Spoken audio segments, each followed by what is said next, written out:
There are wounds that don't bleed. They live in silence beneath the skin, behind the eyes, in places even you are afraid to examine too closely. These are the wounds caused not by accident, not by misunderstanding, but by people who looked into your soul and still chose to wound you. They knew what they were doing, and worse, they did it without regret. Imagine the betrayal, not just of action, but of intent. The person who could have comforted you chose to condemn you.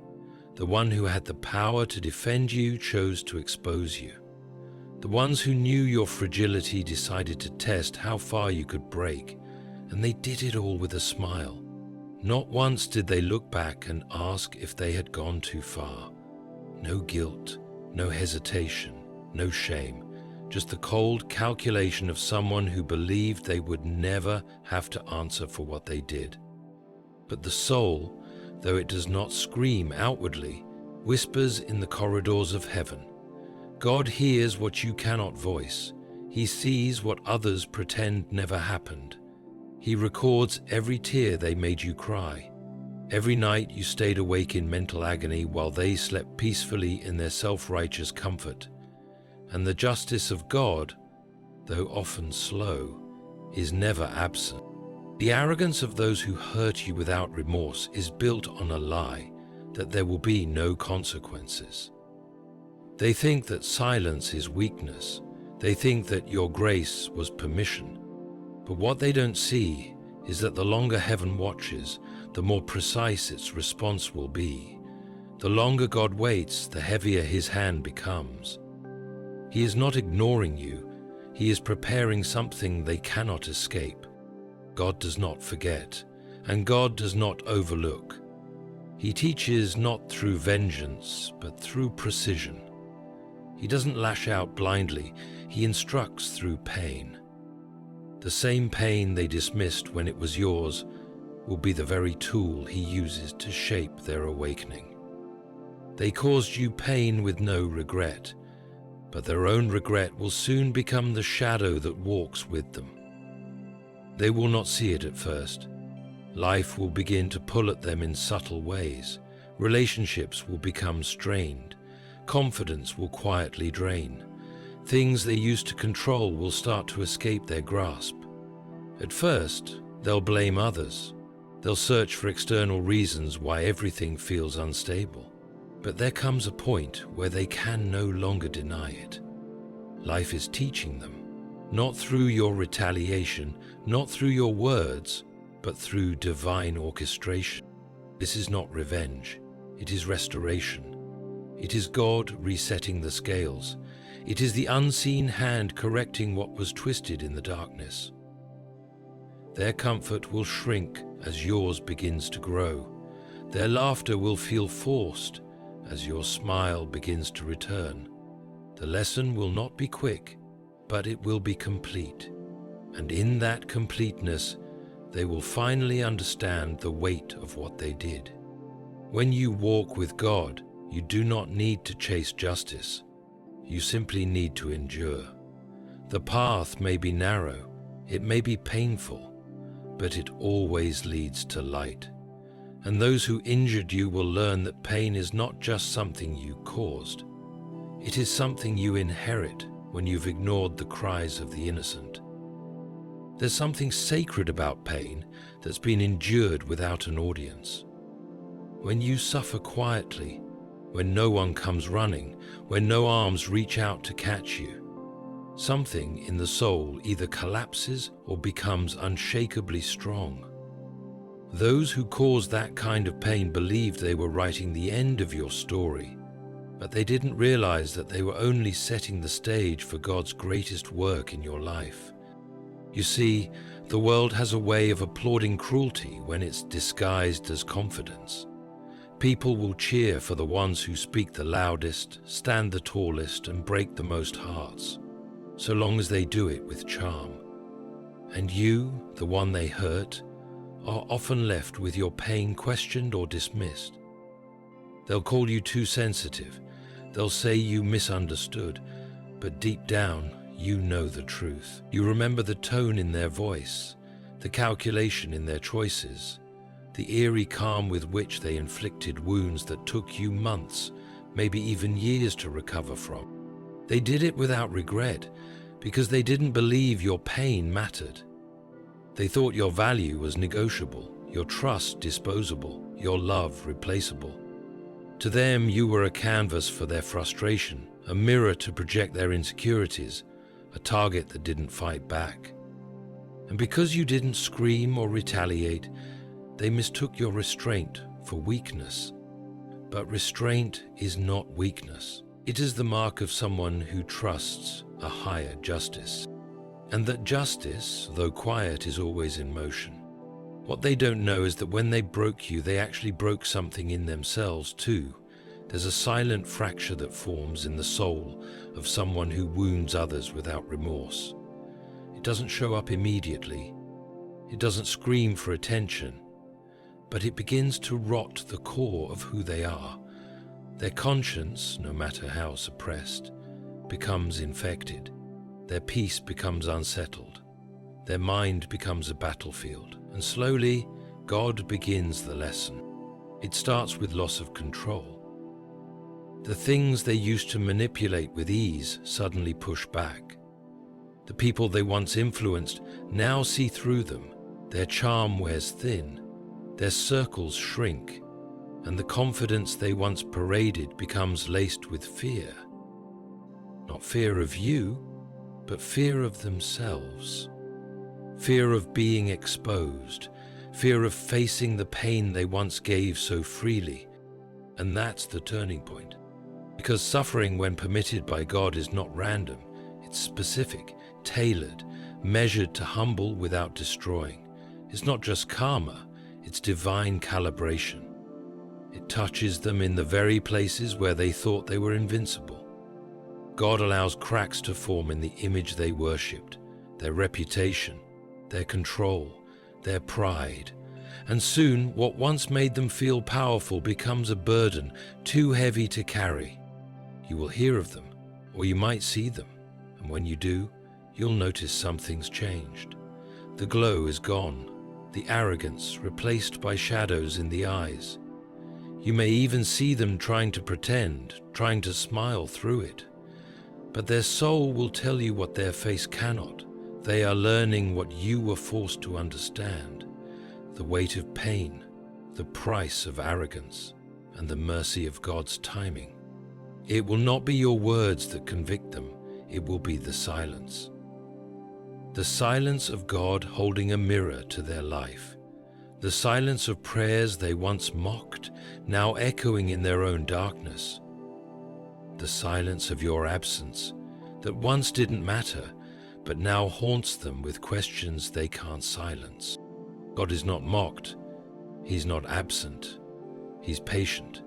And when He rises to teach, He doesn't merely return what was done, He redeems what was lost. For you, that means peace. For them, that means process. A deep, painful, humbling process that strips them of pride and makes them see what they refuse to acknowledge. Your pain was real. Your worth was never theirs to define. And now, the same God who carried you through will confront them face to face with the truth they ran from and the heart they crushed.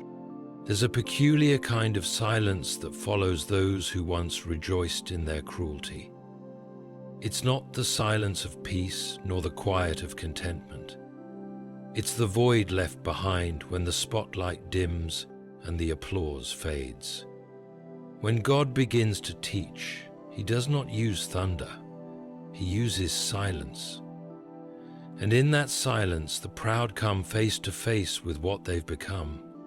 It's easy to be loud when you're on top, when you believe yourself untouchable, when your harm goes unchallenged, when the person you hurt doesn't retaliate. They believed you would never rise again. They assumed your stillness meant surrender. But what they failed to grasp is that your stillness was sacred. It was the quiet place where God sat with you, where you wept, where you questioned, where you almost gave up. And it was there, in that sacred space of suffering, that God began to build your restoration.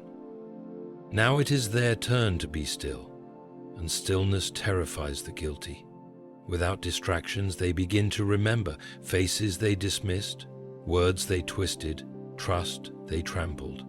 All of it comes back, not as memories but as mirrors, mirrors that reflect the truth of who they were when they caused your pain without blinking, when they excused their actions with shallow justifications, when they laughed while you broke. God's justice does not begin with destruction. It begins with awareness. And awareness is the most painful form of awakening. To finally see yourself clearly, to realize that in the story they told themselves, where they were the victim or the hero, they were in fact the storm. They were the reason someone now prays with tears. They were the turning point in someone's life, but not for the better. That awareness becomes the first ember in the fire of suffering, and it burns slowly. Regret, when it comes late, does not ask for forgiveness. It begs for time. Time to undo, time to explain, time to make things right. But divine lessons are not about reversal. They are about revelation. They must feel what they never considered, the ache of being misunderstood, the sting of being left behind, the torment of being doubted when their intentions are genuine, just as you once were. It begins subtly. The trust others have in them begins to fray. People grow cautious, not because of anything said, but because of something sensed, something deeper. There's a shadow over them now, not one you placed, but one life is placed as a marker, a reflection of their past that refuses to remain buried. Their words start to fall flat. Their charm feels forced, and those who once looked up to them begin to keep a distance. That's the echo of pain returning, not through vengeance, but through divine orchestration. Do not think for a moment that God forgot. Every wound you concealed, He saw. Every moment you bit your tongue to keep peace, He recorded. Every time you loved despite the damage, He took note. And now, the same God who allowed them to rise will allow them to fall, not to destroy, but to reveal, to show them the cost of their indifference, to confront them with the truth they denied when they were thriving off your silence. And in the falling, they'll find what they never expected, your image. Not in scorn, not in bitterness, but in clarity. They will begin to understand how much strength it took for you to stay kind, how deeply you must have hurt to remain so quiet, how long you suffered while they lived unbothered. And that realization will be their most humbling torment, not the pain itself, but the knowledge that they inflicted it upon someone who only ever wanted to be good to them. This is how God teaches. He teaches through internal earthquakes, not by ripping things away for cruelty's sake, but by showing them the ripple effect of what they once did with ease, the late-night thoughts they can't silence, the restlessness that doesn't respond to distractions, the silent prayers they now whisper, hoping for a peace they once stole from someone else. And as for you, you will not need to lift a finger. Your healing is your answer, your rise is your testimony, and your peace, eventually unshakable, will be the loudest evidence of God's justice. The great irony of divine justice is that it often unfolds in silence, not with spectacle or drama, but in the quiet, unassuming moments where everything begins to shift, slowly, deliberately, irrevocably. Those who caused your pain without regret will not see the ground crumble in an instant. Instead, they'll notice the weight of their own footsteps becoming heavier, each one echoing with the consequences they never expected. There comes a moment in every story of pain when the one who inflicted it meets the wall they never saw coming. It doesn't arrive with warning. It doesn't announce its presence. It simply appears. At the edge of their plans, in the heart of their comfort, at the summit of their pride. The very things they used to elevate themselves now begin to collapse under their own weight. This is not karma. It is divine correction. It is God stepping into a scene they believed belonged to them alone. They thought they understood control. They believed they were untouchable, that they could wound without consequence and walk away without stain. But God, who watched in holy silence, had already decided where their story would pivot, and it pivots in the shadows. The same shadows they left you in when they turned away, indifferent to your tears and unmoved by your loyalty. Their suffering may not look like yours. It may not be public, it may not draw sympathy, but it will be precise, tailored, measured to fit the pride they once wore like armor. Where you had loneliness, they will feel emptiness. Where you cried in silence, they will question in confusion. The same peace they disrupted in you will be withheld from them, not forever, but long enough for the mirror to be held close. God doesn't rush this process, because it's not punishment, it's transformation. To suffer without understanding is agony, but to suffer with full knowledge of why, that's what changes a soul. That's what humbles the unrepentant. When they begin to connect the unraveling of their peace to the pain they caused, the lesson begins. Not in anger, not in wrath, but in the deep sorrow of self-awareness, that sorrow is the doorway to wisdom. You must understand, they are not simply being broken, they are being revealed. The cracks are not just appearing to hurt them, they are exposing what was always hidden beneath the surface. The pride, the entitlement, the coldness, the belief that they were above suffering. And now, as the foundations shift beneath them, they are being stripped of the illusion that they were right to hurt you and wrong to feel nothing. Sometimes you will be tempted to pity them, to reach out, to remind them of your goodness, your forgiveness, your heart. But be careful. When God is teaching someone, your interference can delay their growth. The same hands that once reached for you with cruelty must now learn to reach for God in desperation. And if they're not yet ready, no amount of comfort from you will rewrite the chapter God has already begun. Your role is not to watch in glee. It is not to wait for their fall like an audience expecting an apology. Your role is to walk in the freedom of someone who no longer needs validation. You are not the victim of their story. You are the evidence of what God restores. And that restoration will speak louder than any confrontation ever could. There's a kind of peace that cannot be manufactured. It's not the result of a vacation or a new opportunity. It's the peace that comes from surviving something that should have broken you, but didn't. That kind of peace is what God gives to those who endured without striking back. And that's what they will see in you the next time your names cross paths. That quiet strength, that unshakable spirit, that unspoken message, God fought for me and He is now teaching you. They will carry your silence longer than they carried your presence, and in that silence God will continue to whisper to their soul, you thought it didn't matter, but now you know. That is how divine justice moves. Not with rage, but with purpose. Not with noise, but with meaning. There are lessons in life that cannot be taught through books or speeches. They must be lived, endured, and absorbed through the very experiences we once wished to avoid. Those who caused your pain without regret will soon find themselves enrolled in such a classroom. A divine curriculum tailored not to punish, but to awaken. For the most dangerous place a person can reach is not failure, it's success without remorse. They walked through seasons of ease while you stumbled through fire. They smiled while you fought back tears. They watched your life crumble and chose to look the other way. Some even celebrated it.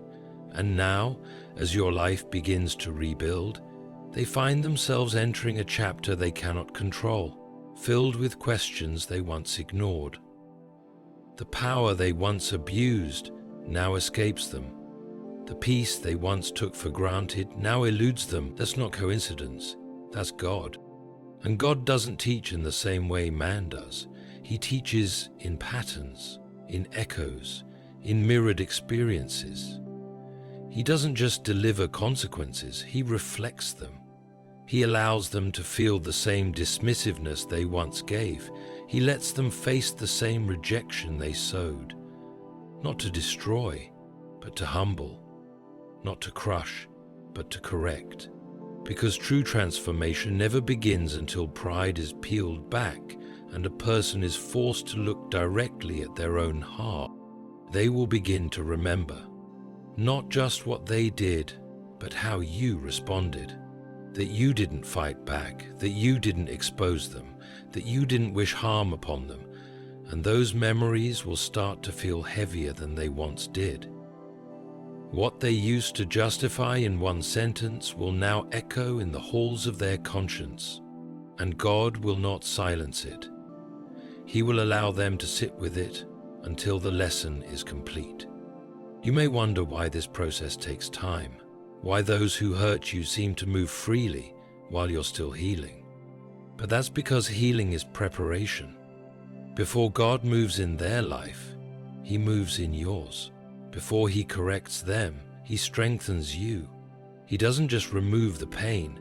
They transform you into someone who can stand in peace while others finally face their truth. There's a difference between those who regret because they were caught and those who regret because they were convicted. The first seeks escape, the second seeks change.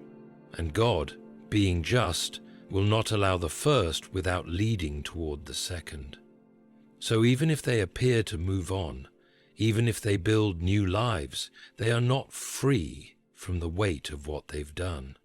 That weight travels quietly. It shows up at the most unexpected times. In conversations, in solitude, in relationships they cannot maintain, and piece by piece, it pulls at the walls they built to protect their pride. You don't have to see this process unfold to know it's happening. You don't need proof or updates or witnesses, because the justice of God is never performative, it's purposeful. And if He has begun a work in their soul, it will not stop until it has fulfilled what it was sent to do. They will come to know the cost of their actions, not because you demanded it, but because heaven decreed it. Decar. And in time, they may try to rewrite the story, to soften the edges, to tell themselves that what they did wasn't so bad, that you were difficult, that they had no choice. But God has already written the truth. And the truth doesn't need to shout. It simply exists. It haunts. It convicts. And most importantly, it teaches. Let them carry their own learning. You are no longer the student of their cruelty. You are the witness of their transformation. Whether they admit it or not, your pain was not wasted. It became the very tool God used to confront them with what they refused to see. And now they must walk through the fire, not because you asked for it, but because justice demanded it. The road of suffering they now walk may look invisible to the world, but heaven sees it clearly. It is not always marked by public collapse or dramatic ruin. No, it's often lonelier than that. It's marked by moments of inner restlessness, where nothing feels whole anymore, where joy becomes elusive, peace feels counterfeit, and everything they touch slips through their fingers like sand. And still, you are not the cause of it. God is. He is not acting out of revenge, but out of righteousness. When someone causes harm without remorse, they are out of alignment with the divine order of life. They have violated something sacred, not just your trust, but the law of love, And that kind of disorder does not go unaddressed in the kingdom of heaven. God's response is not to retaliate with cruelty, but to restore balance, to show the proud that even their cruelty has limits, and that the pain they dismissed now has a voice, louder than their pride ever was. They once thought that walking away without an apology made them strong, that never admitting wrong kept them in control. But there's a hollow ring to power built on pain. It never lasts. It never satisfies. Eventually it eats itself from the inside. And now they will wake up in places they once felt powerful and feel like strangers. Their old victories will lose their shine. Their new pursuits will feel empty. That is what happens when God begins to remove his peace from someone who hurt the innocent. This process is surgical, not brutal. Precision over punishment. They will not necessarily lose everything at once, but they will begin to question why things no longer feel the same, why relationships lack depth, why their prayers feel unanswered, why their smiles are forced and their rest is fragile. And in those quiet, unraveling moments, God speaks, not with thunder, but with truth. A truth they cannot run from, a truth they once mocked but now must reckon with. And when they finally acknowledge the pain they caused, when they realize that what they did was not justified, that their behavior wasn't strength but cowardice, then begins the breaking. Not the breaking that destroys, but the kind that softens, the kind that prepares the soil for something better. And while you may never see this moment, while they may never admit it aloud, God sees it. And he honors the role your suffering played in awakening a sleeping conscience. You were not weak for how deeply you felt. You were not foolish for how long you loved. You were not naive for how much you trusted. You were simply pure in a world that had forgotten what purity looked like. And now, as God teaches them through their own suffering, your purity becomes the standard by which their past is judged. Your gentleness becomes the mirror to their noise. God is not done with you, and he is not done with them. But your paths have now diverged. You are being led into healing, into clarity, into the reward that follows endurance. They, on the other hand, are being led into the wilderness, into the space where pretenses fall away and truth demands to be felt. That's where real change happens, not in comfort but in confrontation, not in applause but in isolation. And that's where God will do his deepest work in them. Let them learn. Let them sit with their own silence. Let them walk with the consequences of choices they once made so casually. And as for you, walk freely, breathe deeply, live joyfully, because your pain was not in vain. It became the very soil from which justice was born. You are no longer the victim in their story. You are the survivor of it. And the strength you carry now, that is what divine justice looks like when it finishes its work.